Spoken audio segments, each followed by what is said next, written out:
Hello जय dear students. तो आप सभी को पता है जो बिहार बोर्ड का जो मंथली एग्जाम है मई महीने का वो स्टार्ट हो चुका है। आज का जो पेपर था वो हिंदी और संस्कृत का था। आप लोगों ने अच्छे से बनाया। मैंने कल जितना पढ़ाया था अपने टीचर के द्वारा, और जो राहुल सर है वो क्या किए थे, आप लोगों को क्लास लिए थे, उससे एक भी क्वेश्चन बाहर नहीं पूछा गया। ठीक है, देखा गया है जो 1 से 2 चैप्टर ही पूछा जाता है, लास्टली 3 चैप्टर। ठीक है, तो चलिए उसी के अकॉर्डिंग, उसी को मद्देनजर रखते हुए इस मंथली एग्जाम की तैयारी हम लोग करते हैं। और आज कल जो होने वाला है यानी 27 तारीख आज था ना, तो जो 28 तारीख का जो आपका एग्जाम होने वाला है साइंस और सोशल साइंस यानी साइंस और एसएसटी विज्ञान और सामाजिक विज्ञान का, उसमें कौन कौन से क्वेश्चन पूछे जाएंगे उसको आज देखते हैं। और यही प्रिपरेशन आपको कहीं ना कहीं जो बोर्ड का एग्जाम होगा उसमें बहुत बेस्ट बनाएगा। ठीक है, तो चलिए अगर आप लोग अंत तक अगर नहीं देखेगा तो आपका स्थिति इसके जैसा रोने जैसा हो जाएगा। अंत तक देखते हैं तो इस ढंग से स्माइल मारते हुए परीक्षा भवन से निकलेंगे। ठीक है, इसी के साथ हम लोग क्या करते हैं, तो स्टार्ट करते हैं अपने इस क्लास को। तभी तो अच्छा मार्क्स आप लाइएगा।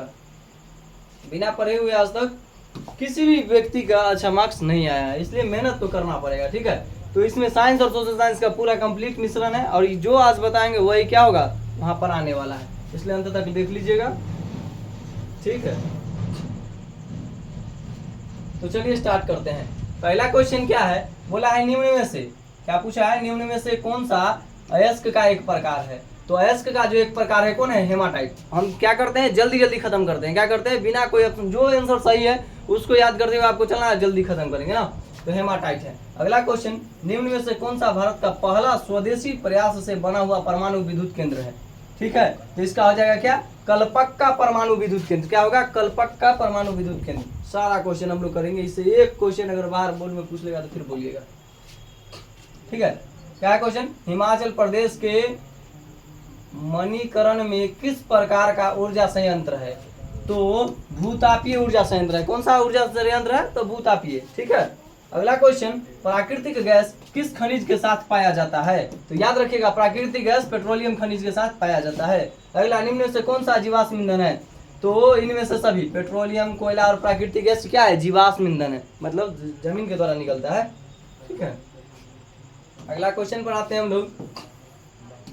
निम्न में से पुरानी जलोढ़ मिट्टी को क्या कहते हैं, बांगर। क्या कहते हैं, बांगर। और नवीन को क्या बोलते हैं, पूछेगा, नवीन जलोढ़ मृदा को क्या कहते हैं, तो खादर। नवीन को खादर और पुराना को बांगर। ठीक है, प्रथम राष्ट्रीय जल नीति कब लागू किया गया था, तो सितंबर 1987 में किया गया था। कब किया गया था प्यारे बच्चों, सितंबर 1987। अगला क्वेश्चन, कृष्णाराज सागर बांध किस नदी पर बना हुआ है, तो यह कावेरी नदी पर है। किस नदी पर है प्यारे बच्चों, तो कावेरी नदी। अगला क्वेश्चन क्या पूछा है, जिम कार्बेट। क्या पूछा है, जिम कार्बेट राष्ट्रीय उद्यान कहाँ स्थित है, तो उत्तराखंड में है। कहाँ है, उत्तराखंड। अगला क्वेश्चन, भारत का सबसे छोटा जैव मंडल रिजर्व कौन सा है, तो डिब्रू सैखोवा है। क्या है, डिब्रू सैखोवा है।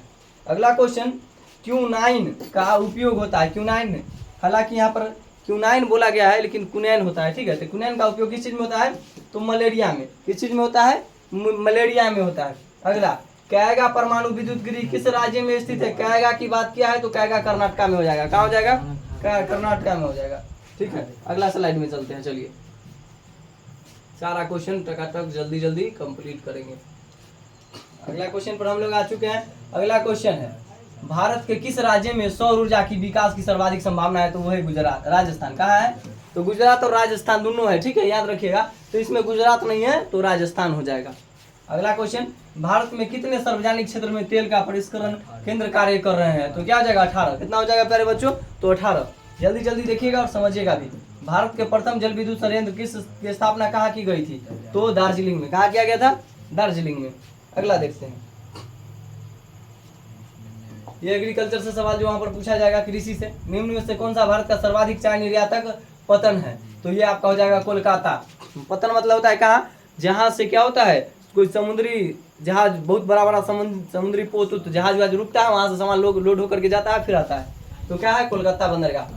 औस प्रकार है किस चीज का, तो धान का एक प्रकार होता है औस। ठीक है, अगला, दक्षिण भारत में सर्वाधिक गन्ना उत्पादक राज्य कौन है, तो ये है महाराष्ट्र। कौन है, महाराष्ट्र है। आइए अगला सवाल पर आते हैं। अगला सवाल, निम्न में से रोपण फसल का उदाहरण है। रोपण फसल, तो याद रखिएगा, रबर की खेती रोप के किया जाता है, चाय रोपाता है, गन्ना रोपाता है, इनमें से सभी हो जाएगा। ठीक है, डी। निम्न में से कौन सा दलहनी फसल वायुमंडलीय नाइट्रोजन की स्थिरीकरण नहीं करता है? तो ये राजमा जो होता है वायुमंडलीय का स्थिरीकरण नाइट्रोजन का नहीं करता है, मतलब जमीन के अंदर नाइट्रोजन को ग्रहण करके अपने पौधे के जरिए जमीन में वो नहीं ले जाता है। ठीक है, अगला क्वेश्चन पर आ जाते हैं। भारत में बफर स्टॉक को कौन बनाता है? तो भारत में बफर स्टॉक भारतीय खाद्य निगम बनाता है। कौन बनाता है? तो भारतीय खाद्य निगम बनाता है बफर स्टॉक। अगला देखिए, निर्माण उद्योग से आएगा। बोकारो स्टील प्लांट किस पंचवर्षीय योजना में बना है? तो बोकारो जो बना है तीसरी पंचवर्षीय योजना में बना है, और यह क्वेश्चन तो 2024 में पूछा गया था एग्जाम में। ठीक है, देखिए अगला क्वेश्चन बोला है क्या, अधिकांश लौह इस्पात केंद्र भारत के किस क्षेत्र में स्थापित है? तो यह आपका इनमें से कोई नहीं हो जाएगा इसका आंसर। दक्कन का पठार जो कि भारत के नीचे वाला एरिया को कहा जाता है, तो इधर तो है नहीं। ठीक है, हिमालय का क्षेत्र जो ऊपर में होता है ऊपर में भी नहीं। पश्चिम का क्षेत्र तो पश्चिम इधर हो जाता है, इधर भी नहीं है। पूरब का क्षेत्र नहीं, बल्कि बीच वाला क्षेत्र में बिहार में ज्यादा, बिहार कहते हैं, झारखंड में देखने को मिलेगा ज्यादा। निम्न में से कौन सूती वस्त्र उत्पादन में अग्रणी है? तो सूती वस्त्र के उत्पादन में मुंबई सबसे क्या है, बहुत ही अग्रणी, क्योंकि महाराष्ट्र के पास जो क्या बोलते हैं उसको काला मिट्टी है वो अधिक है महाराष्ट्र में, जिसके कारण वहाँ पर कपास की खेती होता है। कपास से ही क्या बनता है, सूती कपड़ा। आ जाइए,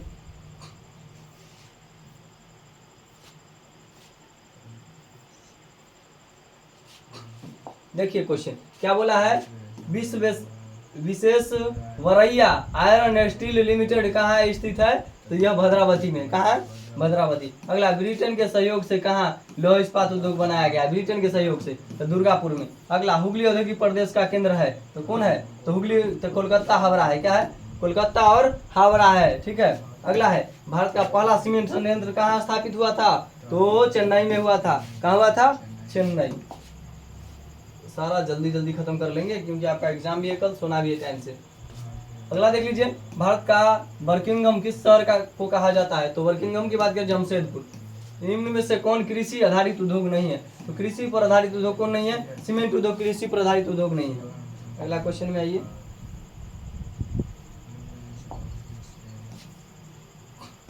निम्न में से कौन किसी रेल मंडल का मुख्यालय नहीं है? तो रेल मंडल का मुख्यालय इंदौर होगा, जो क्या है, बिल्कुल नहीं है। अगला है, इनमें से कौन विशेष आर्थिक क्षेत्र पश्चिम बंगाल में है? तो ये फाल्ले है। क्या है? फाल्टा। क्या है? फाल्टा है, फाल्टा। अगला है, भारत में रेडियो का प्रसार किसके द्वारा शुरू किया गया था? रेडियो के प्रसार तो रेडियो क्लब ऑफ बॉम्बे के द्वारा स्टार्ट किया गया था। आइए अगला क्वेश्चन पर, बोला है निम्न में से कौन सा पतन पूर्वी तट पर स्थित नहीं है? कौन सा पतन? तो ये क्या होगा, ममरगांव। क्या है? ममरगांव। कौन सा शिपयार्ड भारत के लिए युद्धपोत बनाता है? कौन सा शिपयार्ड भारत के लिए युद्धपोत, मतलब वो समुद्री जहाज जिसको बोलते हैं पनडुब्बी, तो वो मांझगांव बनाता है। क्या बनाता है? मांझगांव। उत्तर मध्य रेलवे का मुख्यालय निम्न में से कौन है? तो उत्तर मध्य रेलवे का जो मुख्यालय है वो इलाहाबाद हो गया है। कहाँ है? इलाहाबाद। ठीक है, सारा क्वेश्चन जो बताएंगे इससे बाहर एक भी नहीं आएगा, अंत तक देख लीजिएगा, बात खत्म हो जाएगा। क्वेश्चन पूछा है, भूकंप का सर्वाधिक विनाशकारी तरंग कौन सा है? तो भूकंप का सबसे एल तरंग कौन सा तरंग है? भूकंप का जो सबसे अधिक सर्वाधिक जो विनाशकारी तरंग है कौन सा तरंग होता है? तो एल तरंग होता है। ठीक है, आप पूछेगा पृथ्वी की सतह पर पहले पहुंचने वाला तरंग, तो याद रखिएगा पहले के चर्चा करे तब पी है। कौन सा तरंग है? पहले पहुंचता है सतह पर पी तरंग, खतरनाक के बात करें तो एल तरंग। इनमें से कौन सा प्राकृतिक आपदा नहीं है? मतलब प्राकृतिक मतलब भगवान के द्वारा वो आपदा नहीं आता है। बताओ, सुनामी तो समुद्र में आता है भगवान के द्वारा ना। बाढ़ तो भगवान के द्वारा नहीं, मतलब नेचर में प्रकृति के द्वारा होता है। भूकंप अपने आप आता है ना, लेकिन महामारी जो था कोरोना है, क्या था? महामारी था। यह किसके द्वारा था? इंसान के द्वारा। तो ये क्या प्राकृतिक द्वारा है? क्या नहीं, बिल्कुल। तो यही हो जाएगा अपना डी आंसर हो जाएगा। ठीक है, अगला, वर्ष 1934 में बिहार के किस प्राकृतिक आपदा का सामना किया था? 1934 में बिहार ने कौन सा आपदा का सामना किया था? सुखाड़ बिल्कुल नहीं हुआ था। भूकंप हुआ था? नहीं हुआ था। बाढ़ हुआ था? क्या हुआ था? सॉरी, 1934 की बात किया था। तो बिहार में सबसे खतरनाक उस समय विनाशकारी भूकंप आया था। क्या आया था? विनाशकारी भूकंप। और 1911 में क्या आया था? तो बाढ़ आया था। क्या आया था? बाढ़। अगला देख लीजिए, बोला है कच्छ प्रदेश किस भूकंपीय पेटी में से संबंधित है? तो यह क्या होगा? जोन 5 में आता है। ठीक है, भूकंप का जोन 1, 2, 3 करके बांटा गया है, वैसे ही भूकंप का जोन क्या है? भूकंप 5 जोन में आता है। महासागर तल के महासागर तल में कंपन को क्या कहते हैं? तो महासागर के तली में जब कंपन होता है तो उसी से क्या बोलते हैं? सुनामी कहते हैं। मलबे के नीचे मतलब कोई बिल्डिंग उल्डिंग धंस उस जाता है भूकंप के कारण तो उसको क्या बोलते हैं? मलबा या गड्ढा बोलते हैं, बहुत बड़ा गड्ढा हो जाता है। तो मलबे के नीचे दबे हुए लोगों का पता लगाने के लिए किस प्रकार की मदद ली जाती है? तो इंफ्रारेड कैमरा होता है जो क्या करता है? अंदर में दबे हुए व्यक्ति को भी सही ढंग से देखता है। देखिए अगला, निम्न में से कौन सा प्राकृतिक आपदा नहीं है? तो प्राकृतिक आपदा, आतंकवाद प्राकृतिक आपदा नहीं है। आतंकवाद प्राकृतिक आपदा है क्या? नहीं है। क्यों? बाढ़ है, सुनामी है, भूकंप है, ये सब है। ठीक है। भूकंप की लहरें कहाँ से उत्पन्न होती है? तो भूकंप की लहरें केंद्र से उत्पन्न होता है। कहाँ से उत्पन्न होता है? केंद्र से। अगला, निम्न में से भूकंप तरंग मापन यंत्र कौन है? तो भूकंप तरंग को मापने वाला जो यंत्र है उसका नाम क्या है? तुम ही बताओ। तो उसका नाम है सिस्मोग्राफ। क्या नाम है प्यारे बच्चों? सिस्मोग्राफ। अगला, कृषि सुखाड़ होता है किसके कारण? तो आप सभी लोग जानते हैं पानी की कमी के कारण कृषि क्या हो जाता है? सुखाड़ पड़ जाता है। खेती क्या होता है? सूखा पड़ जाता है पानी की कमी के कारण ना। इसे बताने वाली बात नहीं, आप खुद भी जान सकते हैं। अगला है, निम्न में से कौन सा क्षेत्र भूकंप या सुनामी से अधिक प्रभावित होता है? तो ये हो जाता है इनमें से सभी। वलित पर्वत के क्षेत्र भी हो जाता है, भूपटलीय दरार के क्षेत्र और महासागरीय का गर्त। गर्त मतलब होता है गड्ढा। ठीक है।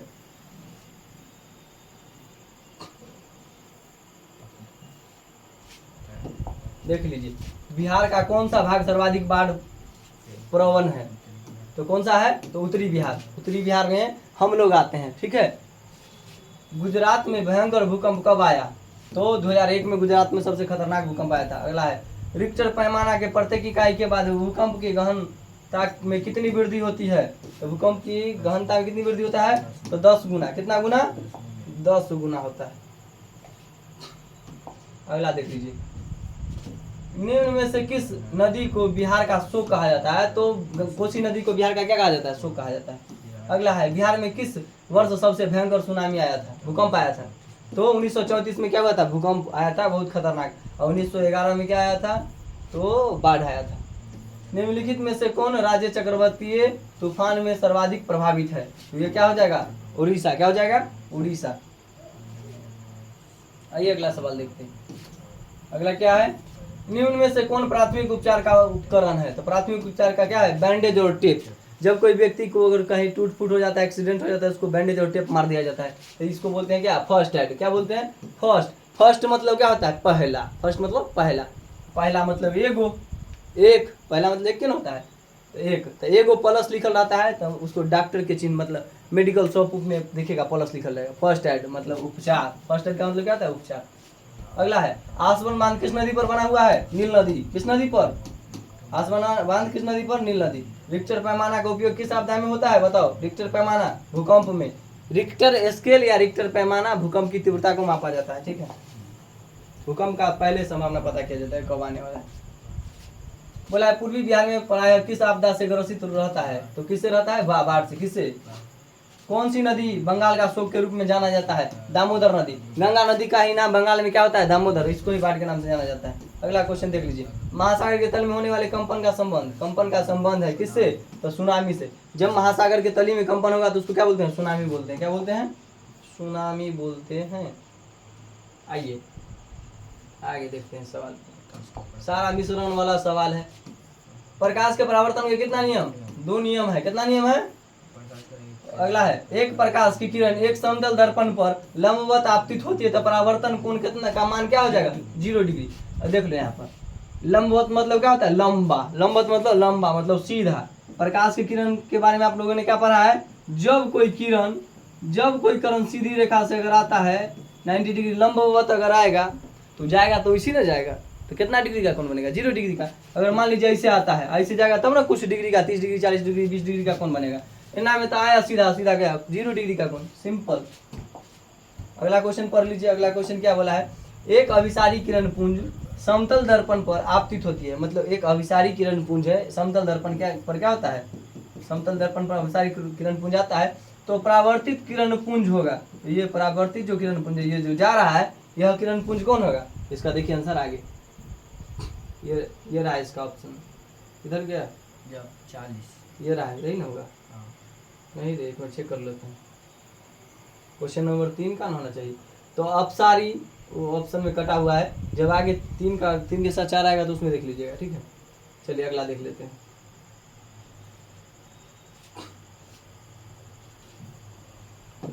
देखिए यहाँ पर आंख नाक गला के चिकित्सा द्वारा उपयोग में लाया जाने वाला दर्पण का नाम क्या है? तो अवतल दर्पण। याद रखेगा, रोगी के मुंह कान आंख नाक दांत को अगर देखने के लिए इस्तेमाल किया जाता है कौन सा दर्पण? तो अवतल दर्पण। ठीक है। और हमारा जो गाड़ी होता है 4 चक्का ऊपर हेडलाइट जो होता है उसके ऊपर कौन सा दर्पण? तो अवतल दर्पण। लेकिन गाड़ी के पीछे देखने के आईना में जिसको पश्च दृष्टि तो उसको उत्तल दर्पण। याद रखेगा, उत्तल दर्पण में आवर्धन का महत्तम मान कितना होता है? तो 1/2 होता है। कितना होता है? 1/2। पूछेगा हजामत दर्पण मतलब दाढ़ी उड़ी बनाने में अगर न कटे तो उसके लिए किसी भी चित्र को अगर बड़ा कर दिखाता है तो वो दर्पण कौन है? अवतल। तो हजामत दर्पण में कौन सा दर्पण उपयोग किया जाता है? अवतल। कौन सा दर्पण? अवतल। याद रखना है। ठीक है। देखिए उधर जो क्वेश्चन बच गया था उसका आंसर यहाँ पर मिल गया। क्या बोला है? बोला है कि अपसारी किरण पुंज अभिसारी समांतर इनमें से कोई नहीं। तो इसका आंसर जो हो जाएगा अभिसारी, उधर जो देखे थे उसका। ठीक है। और यहाँ पर एक और क्वेश्चन था, अगर फोकस दूरी 20 सेंटीमीटर, उसको लंबा करते हैं पहले। पीछे जो क्वेश्चन छूटा था ऑप्शन नहीं मिल रहा था, वो ऑप्शन वाला यहाँ पर मिल गया 3 नंबर ना। बोला था एक अभिसारी किरण पुंज है, उसका जब टकरा करके समतल दर्पण पर जाता है तो परावर्तन होगा। परावर्तन तो वो अभिसारी किरण पुंज कहलाएगा। क्या कहलाएगा? अभिसारी ये कहलाएगा। बोला समतल दर्पण द्वारा बना प्रतिबिंब होता है तो क्या होता है? तो काल्पनिक होता है। काल्पनिक का मतलब ही क्या होता है? सीधा होता है। काल्पनिक का मतलब सीधा, वास्तविक का मतलब उल्टा। ठीक है। आगे देख लीजिए, किसी समतल दर्पण द्वारा आवर्धन होता है तो आवर्धन जो होता है +1 होता है। क्या होता है? 1 होता है। आगे देखिए, बहुत ही इजी सवाल है। बोला क्या है कि फोकस दूरी 20 सेंटीमीटर के अवतल दर्पण की वक्रता त्रिज्या क्या होगा? तो F बराबर R/2 फार्मूला होता है। ठीक है। तो यहाँ पर आपको क्या पता चल गया? तो फोकस दूरी पता चल गया है ना। फोकस दूरी 20 सेंटीमीटर दिया हुआ है तो बताइए यहाँ पर F बराबर R/2 फार्मूला होता है ना। अब फोकस पता चल गया है 20 ना। याद रखेगा हमेशा फोकस दूरी अवतल दर्पण का माइनस में होगा। इधर R बट्टे में क्या हो गया? 2। 20 के नीचे कुछ नहीं था, क्या होगा? 1। और बराबर की ने कैसा गुना? तिरछा गुना। कैसा गुना होता है? तिरछा गुना होता है। कैसा गुना होता है? तिरछा। तो R में 1 से गुना तो R और 20 दूनी के क्या हो जाएगा? 40। माइनस में क्या हो जाएगा? 40 आंसर हो जाएगा। क्या हो जाएगा? 40। अब इसके ऑप्शन पर भी ले जाते हैं आपको, इधर ही देखे थे लेकिन वहां पर डायरेक्ट ऑप्शन क्या है? प्लस में नहीं दिखाई, माइनस में नहीं दिख रहा है तो क्या हो जाएगा? ये 40 प्लस वाला ही होगा क्योंकि माइनस दिया नहीं है। हालांकि माइनस होना चाहिए था लेकिन +40 ही क्या हो गया? Option C is right. 40 मिल गया ना। चलिए अगला सवाल पर चलते हैं। तो देख चुके हैं आप, आ गए।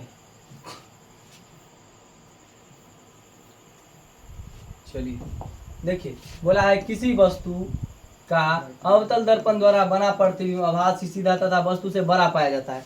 और किसी वस्तु का अगर अवतल दर्पण के द्वारा अगर बना प्रतिबिंब जो है कैसा होना चाहिए? आभासी सीधा और वस्तु से बड़ा अगर पाया जाता है तो वस्तु की स्थिति कहाँ होना चाहिए? तो वस्तु की स्थिति होगा दर्पण के ध्रुव और मुख्य फोकस के बीच। कहाँ होगा?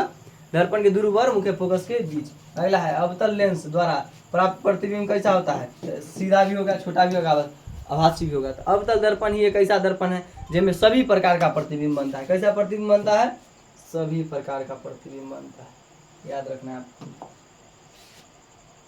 देखिए आगे, यदि किसी बिंब का प्रतिबिंब का आवर्धन ऋणात्मक है तो प्रतिबिंब की प्रकृति क्या होगा? तो प्रकृति की जो होगा उसका वास्तविक और उल्टा होगा। कैसा होगा? वास्तविक और उल्टा। यदि अवतल दर्पण का निचला आधा भाग अगर टूट जाए तो प्रतिबिंब कैसा होगा? तो कम तीव्रता वाला बनेगा। कैसा बनेगा? कम तीव्रता वाला बनेगा। देखिए अगला क्वेश्चन, बोला है क्या? फोकस दूरी 10 सेंटीमीटर के अवतल दर्पण द्वारा उत्पन्न आवर्धन धनात्मक होता है तो यदि वस्तु की दूरी का मान पूछा है तो M बराबर V/U होता है। फॉर्मूला सभी को पता है। दर्पण में होता है माइनस में V/U और लेंस में क्या होता है? प्लस में V/U। तो धनात्मक होगा तो यदि वस्तु की का मान अगर पूछा जाए तो वस्तु का मान क्या होगा?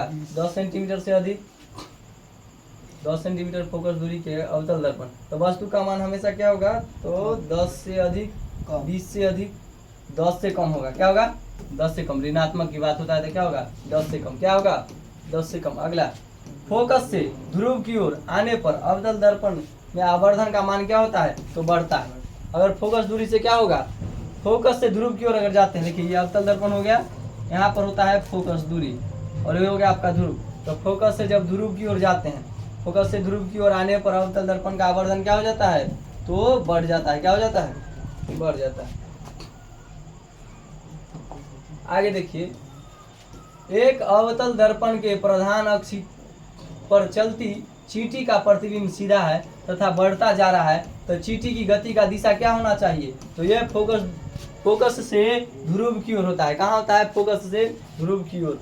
अगला देख लीजिए, किसी दर्पण की फोकस दूरी चीहों की प्रॉपर्टी के अनुसार ऋणात्मक मानी जाती है तो दर्पण कौन सा होगा? तो अवतल दर्पण होगा। क्या होगा? अवतल दर्पण। ठीक है, जिसकी फोकस दूरी और वस्तु की दूरी अगर माइनस रहे तो समझ जाएगा वो अवतल दर्पण। अगला क्वेश्चन, अवतल दर्पण में आवर्धित काल्पनिक प्रतिबिंब बनाने के लिए प्रयुक्त वस्तु को क्या कहाँ रखा जाता है? तो उसको फोकस और ध्रुव के बीच रखा जाता है। ठीक है, अगला क्वेश्चन क्या पूछा है? किसी गोलीय दर्पण की फोकस दूरी अगर 20 सेंटीमीटर है तो गोलीय दर्पण किस प्रकार का होगा? अगर प्लस में 20 सेंटीमीटर अगर फोकस है तो वह उत्तल दर्पण होगा। क्यों? क्योंकि प्लस वस्तु की दूरी प्लस में किस में रहता है? तो उत्तल दर्पण में रहता है। वस्तु की दूरी प्लस में किस में रहता है? तो वो उत्तल दर्पण। यहाँ पर दिखाई दे रहा है ना उत्तल, इधर ये उत्तल, वही हो जाएगा आंसर। ठीक है,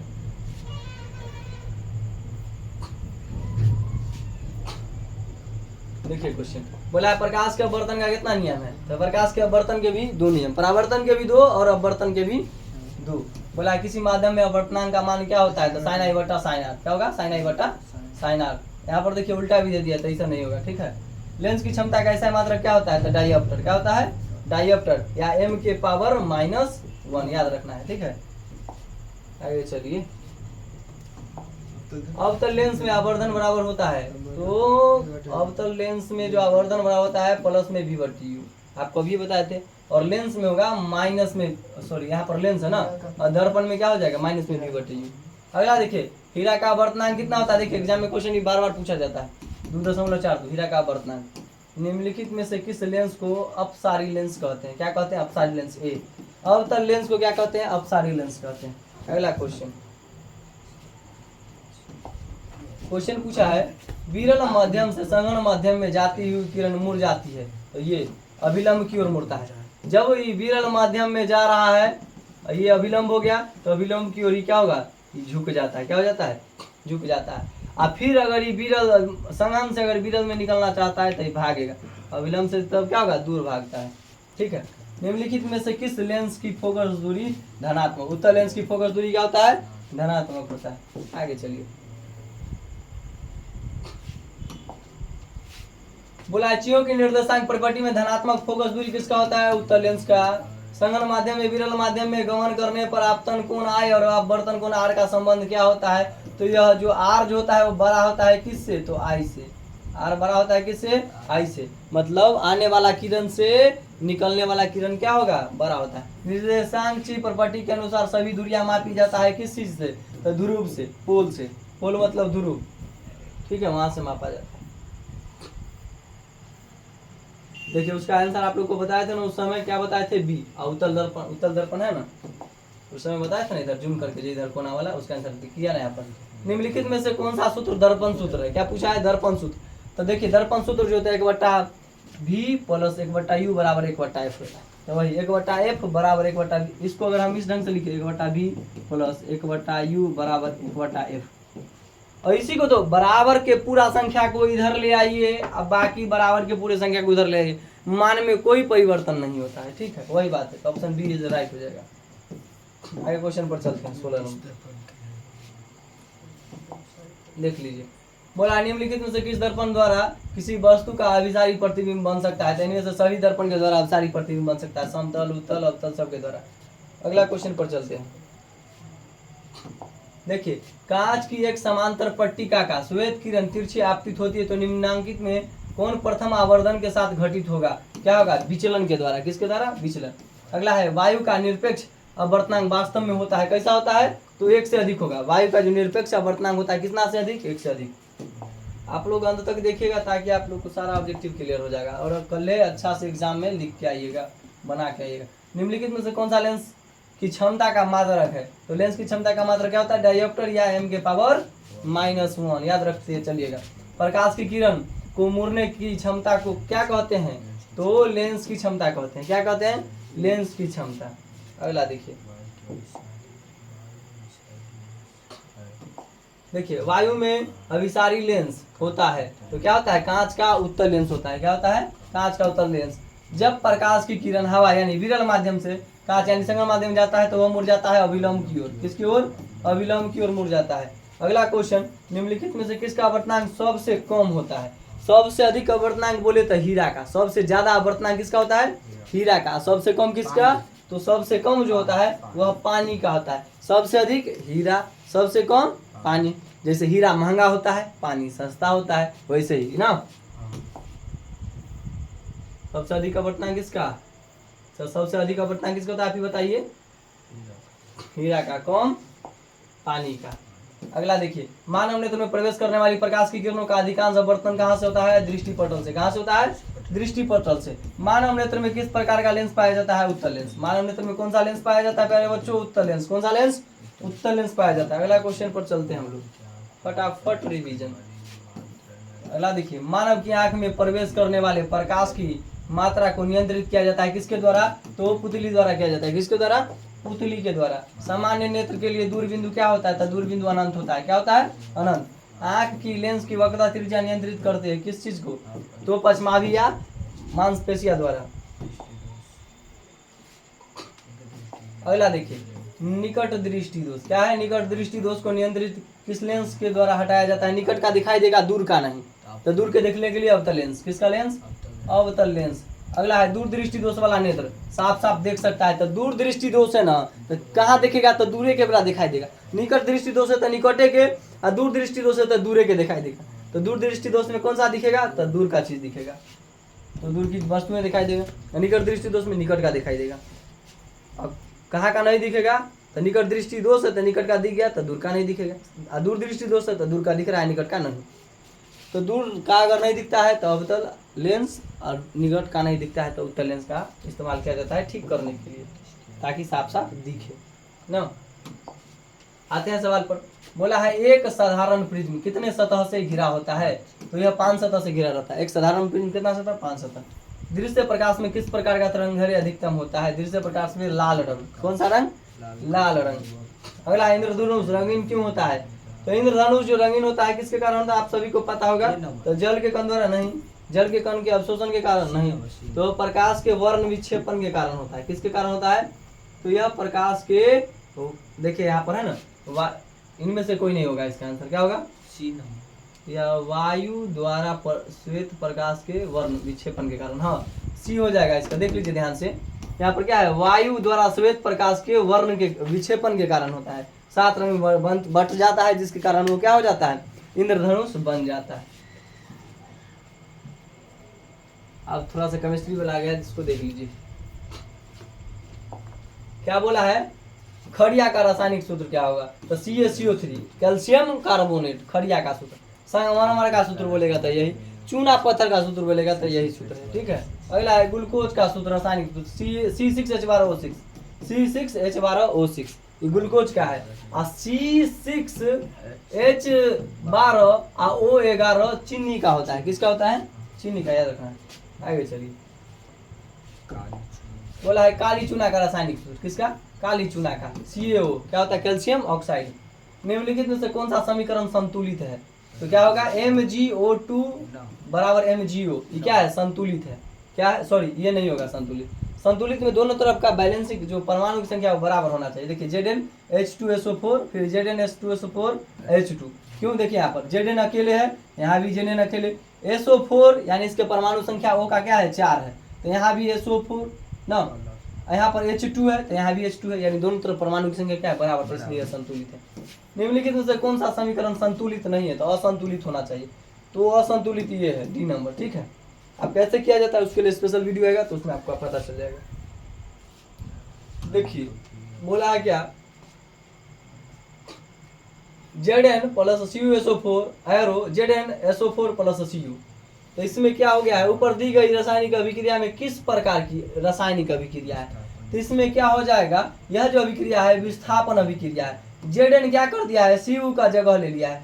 Zn क्या कर दिया है? Cu का जगह ले लिया है। Zn को भगा दिया है, Cu को भगा दिया है दूर, और Zn के पास SO4 के साथ क्या हो गया है? चिपक गया है, एक दूसरे को भगा दिया है। ये विस्थापन अभिक्रिया इसको बोलते हैं। एथिल अल्कोहल का व्यापारिक उत्पादन किस रासायनिक क्रिया द्वारा किया जाता है? तो यह किण्वन द्वारा किया जाता है। किसके द्वारा किया जाता है? किण्वन के द्वारा। चलिए अगला क्वेश्चन पर चलते हैं। हालांकि अगला क्वेश्चन तो दिख रहा है, छोड़ दीजिए, आगे चलिए।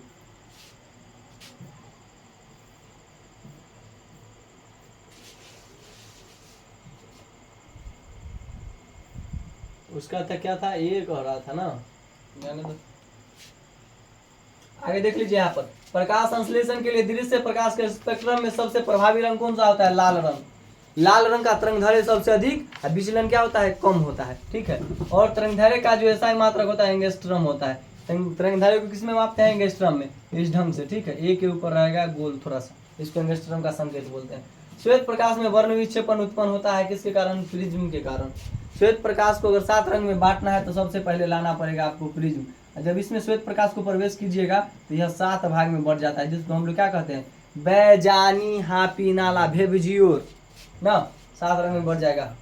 आकाश का नीला रंग होना किस परिघटना का परिणाम है? तो यह परिकिरणन के कारण कैसा दिखता है? नीला दिखता है, क्योंकि पृथ्वी पर 71% जल है। कितना परसेंट जल है?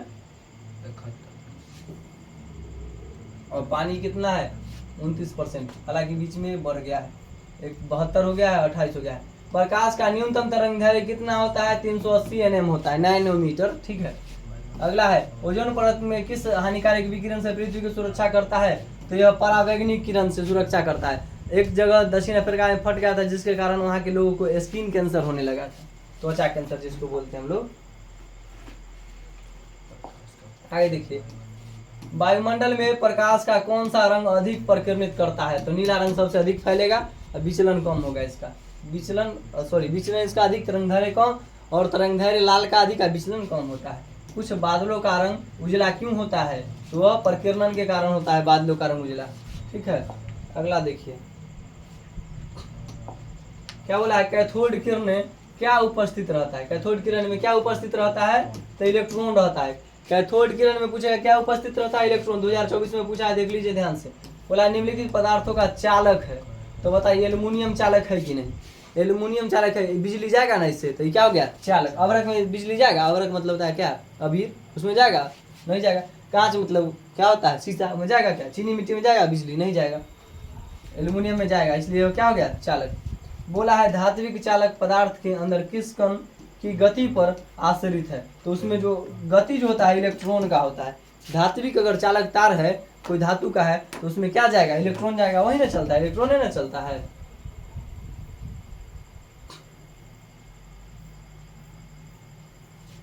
चलिए देखिए ध्यान से, क्या पूछा गया है? सिल्वर आयोडाइड का रंग कैसा होता है? सिल्वर आयोडाइड का रंग पीला होता है। कैसा होता है? पीला। सिल्वर आयोडाइड का रंग पीला, जो 24 में पूछा गया था। बोला है अभिक्रिया जिसमें आयनों का आदान प्रदान होता है क्या कहलाता है? तो वह द्विविस्थापन कहलाता है, जिसमें आयन प्लस माइनस चिन्ह होगा उसको आयन कहते हैं। बोला है उपचयन निम्नलिखित में से क्या होता है? तो इनमें से सभी होता है, हाइड्रोजन, इलेक्ट्रॉन और ऑक्सीजन, इनमें से क्या होता है? सही होता है। उपचयन में सभी अभिक्रिया होगा। देखिए क्या है, निम्नलिखित में से कौन सा पदार्थ बिना ज्वाला के जलता है? तो आप ही बताइए, बिना ज्वाला के कौन जलता है? तो कोयला। बिना आग के उलझने लगता है कोयला। देखिए अमोनिया क्लोराइड का जलीय विलयन होता है। तो अमोनिया क्लोराइड का जलीय विलयन कैसा होता है? अम्लीय होता है। कैसा होता है प्यारे बच्चों? अम्लीय होता है। अगला क्वेश्चन, सिरका निम्न में से कौन सा अम्ल पाया जाता है? सिरका में कौन सा अम्ल पाया जाता है? तो एसिटिक अम्ल पाया जाता है। सिरका में कौन सा अम्ल पाया जाता है? एसिटिक अम्ल। कितना परसेंट? तो 6 से 7%। ठीक है, 6 से 7% एसिटिक अम्ल पाया जाता है। निम्नांकित यौगिक में कौन दुर्लभ अम्ल है? तो CH3COOH क्या है? दुर्लभ अम्ल है। कौन सा है? दुर्लभ अम्ल। अगला देखिए, बोला ऑक्सैलिक अम्ल का प्राकृतिक स्रोत निम्नलिखित में से कौन सा? ऑक्सैलिक अम्ल का टमाटर है। ऑक्सैलिक अम्ल किसमें पाया जाता है? टमाटर में। ऑक्सैलिक अम्ल किसमें? टमाटर में पाया जाता है। निम्नलिखित में से कौन सा प्राकृतिक सूचक है? तो क्या है? हल्दी। क्या है? प्राकृतिक सूचक हल्दी। निम्नांकित में कौन एक प्रबल क्षारक है? कौन है? NaOH। कौन है? Sodium hydroxide.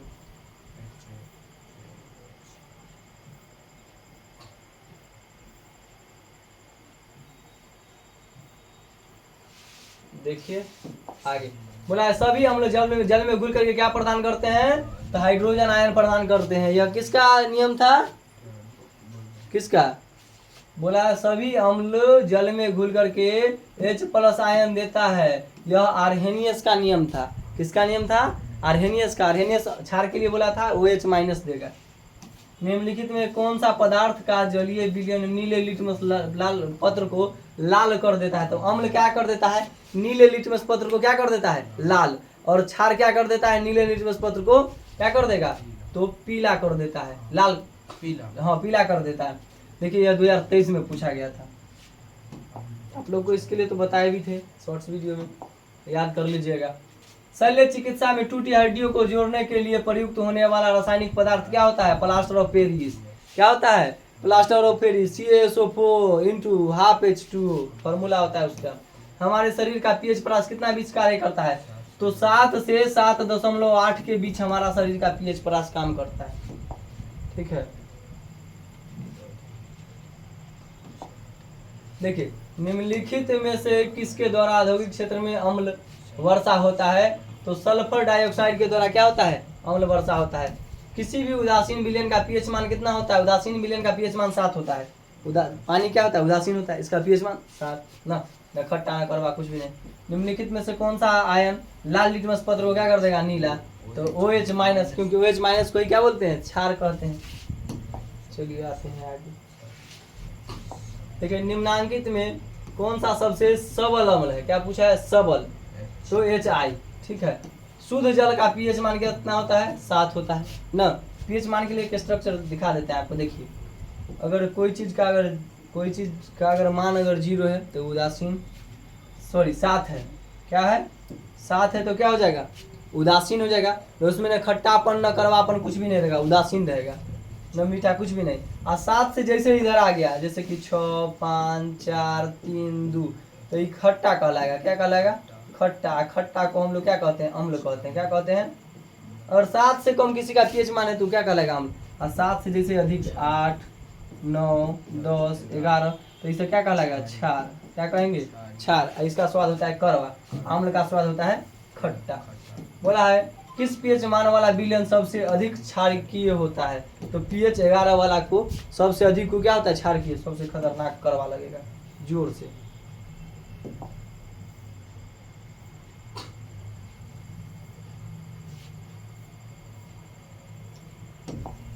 देखिए सवाल को क्या बोला है? रोहिला राष्ट्रीय उद्यान कहाँ है? रोहिला राष्ट्रीय उद्यान हिमाचल प्रदेश में। कहाँ है?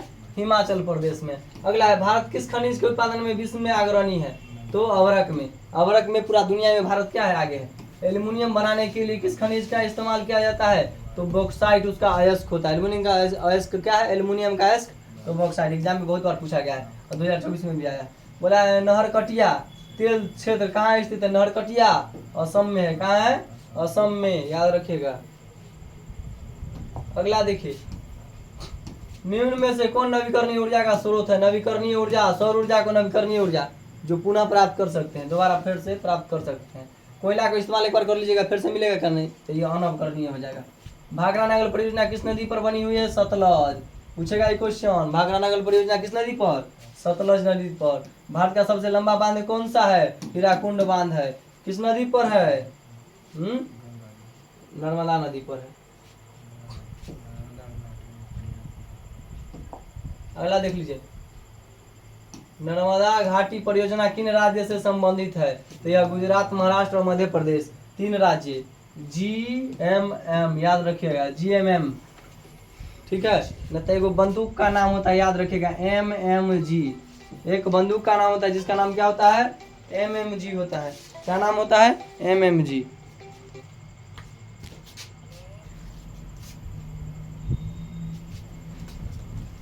तो देखिए ध्यान से, यहाँ पर क्या है? एक बंदूक का नाम है MMG, मतलब मीडियम मशीन गन। ठीक है, जो अपने आप मतलब चलते रहता है, धर धर धर धर गोली देखते हैं ना फिल्म में, गदर मूवी वाले में देखे ना, चलते रहता है ना, वैसे ही। तो M से मध्य प्रदेश, महाराष्ट्र, गुजरात ना, याद रखिएगा। नर्मदा घाटी परियोजना किन राज्य से संबंधित है? तो MMG से, महाराष्ट्र, मध्य प्रदेश और गुजरात। अगला क्वेश्चन,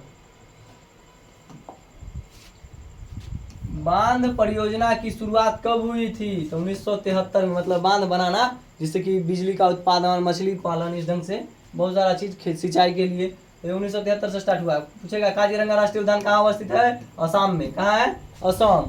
असम में काजीरंगा, जो एक सिंग वाले गेंडा के लिए फेमस है ना।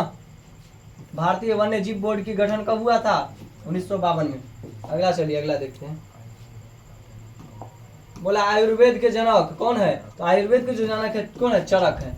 टेक्सोल का उपयोग किया जाता है किस चीज में? कैंसर के लिए टेक्सोल का इस्तेमाल किया जाता है। टेक्सोल सुई होता है। मैग्नीज उत्पादन में अग्रणी राज्य कौन सा है? तो मैग्नीज में उड़ीसा है।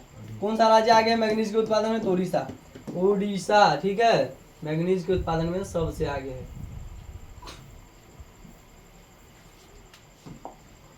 आगे देखिए, भूमि जल स्तर की गिरावट रोकने के लिए कौन योजना चलाई गई है? तो इनमें से सभी योजना चलाया गया है, ठीक है। कौन कौन? ड्रीम सिंचाई, वाटर शेड मैनेजमेंट, वर्षा जल संग्रहण। अगला है दक्षिण भारत का सबसे बड़ी नदी घाटी परियोजना कौन सी है? दक्षिण भारत मतलब नीचे वाला भारत, जिसको दक्षिण भारत बोलते हैं। तो ये हो जाएगा तुंगभद्रा। क्या हो जाएगा? तुंगभद्रा हो जाएगा। अगला है किस भाग में मैंग्रोव वन अधिक पाया जाता है? तो बी में, सुंदरवन में सबसे अधिक पाया जाता है। पूछा है क्या? सिमलीपाल राष्ट्रीय उद्यान कहाँ है? तो सिमलीपाल जो उड़ीसा में है। कहाँ पर है? उड़ीसा में है। अगला देखिए, बॉक्साइट के उत्पादन में कौन सा देश कौन सा राज्य अग्रणी है? तो उड़ीसा। बॉक्साइट, बॉक्साइट किसका है? इसका पूछ लेगा तो एल्यूमिनियम का। एल्यूमिनियम याद रखना है आपको, एग्जाम का सबसे फेवरेट, साइंस में ये सवाल आता है। कलपक्का परमाणु विद्युत संयंत्र कहाँ स्थित है? तो ये तमिलनाडु में है। आगे देखिए, निम्न में से कौन सा अजैविक संसाधन है? तो अजैविक संसाधन की बात करें तो नदी हो जाएगा। रेगुर किसे कहते हैं? तो रेगुर काली मिट्टी का दूसरा नाम रेगुर मृदा है। साबरमती नदी घाटी परियोजना कहाँ अवस्थित है? कर्नाटका में है। कहाँ है? कर्नाटका में। आगे देखिए, बोला है प्रथम राष्ट्रीय जलीय नीति कब अपनाई गई थी? जल नीति कब अपनाया गया था? क्वेश्चन पूछा गया था 1987 में। इंदिरा गांधी नहर किस राज्य में स्थित है? राजस्थान में है। दामोदर घाटी परियोजना किस राज्य में स्थित है? बंगाल में है। दामोदर घाटी परियोजना कहाँ है? तो इसमें बोला गया है झारखंड, जो कि गलत है, बंगाल ही होगा, पश्चिम बंगाल में है, ठीक है। क्योंकि दामोदर नदी तो वहीं बहता है, गंगा नदी का दूसरा नाम है। हालांकि चेक कर लीजिएगा, इसमें डाउट है थोड़ा सा। भारत का कितना प्रतिशत भाग वनों से ढका हुआ है? तो भारत का जो 62% 24.62% क्या है? वन से ढका हुआ है। और किसी भी देश को संपन्न कब माना जाएगा? जब 33% वन रहेगा। तो भारत वन के क्षेत्र में क्या है? विपणन है, कम है, दुख का विषय है।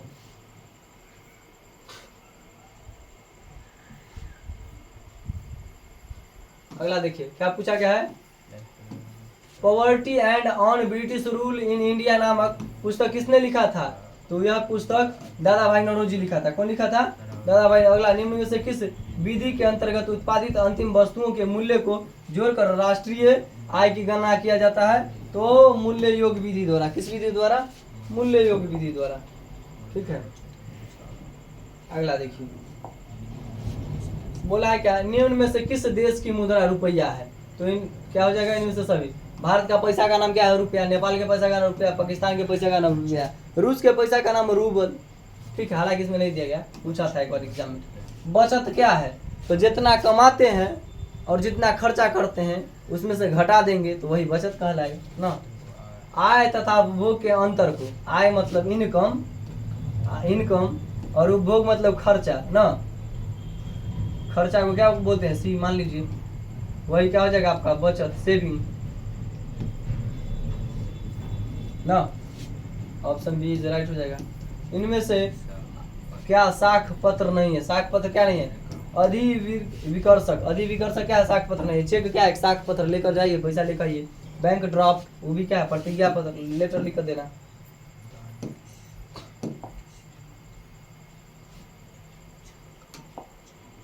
देखिए, दिनार किस देश की मुद्रा है? इराक की मुद्रा का नाम क्या है? दिनार।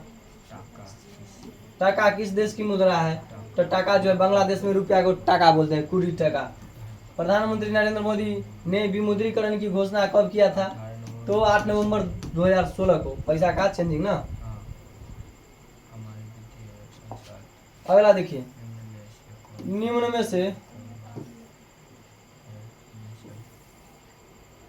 में से कौन पूंजी बाजार का अंग है? तो ये क्या हो जाएगा, इनमें से सभी। प्रतिभूत बाजार, औद्योगिक बाजार, विकास एवं वित्त, इनमें से सभी हो जाएगा इसका।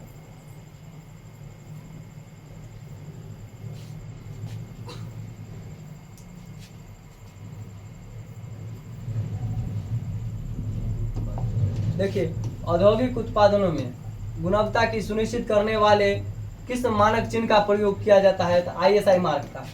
औद्योगिक मतलब किसी फैक्ट्री में अगर कोई चीज का निर्माण होता है तो उसमें किस चीज का मार्क लगाया जाता है, ISI है। सोना में किस चीज का, तो हॉल मार्क का। और कोई खाने वाला चीज है तो उसमें एग मार्क का। किसका, खाने वाला वस्तु में एग मार्क, सोना में हॉल मार्क, और ISI फैक्ट्री में कोई चीज बनता है तो। राष्ट्रीय उपभोक्ता दिवस कब मनाया जाता है, तो याद रखेगा 15 मार्च को, सॉरी 24 दिसंबर को राष्ट्रीय उपभोक्ता दिवस मनाया जाता है। ठीक है। 5 जून को पर्यावरण दिवस, कहिए क्या मनाते हैं, पर्यावरण दिवस। 8 मार्च को अंतर्राष्ट्रीय महिला दिवस। ठीक है।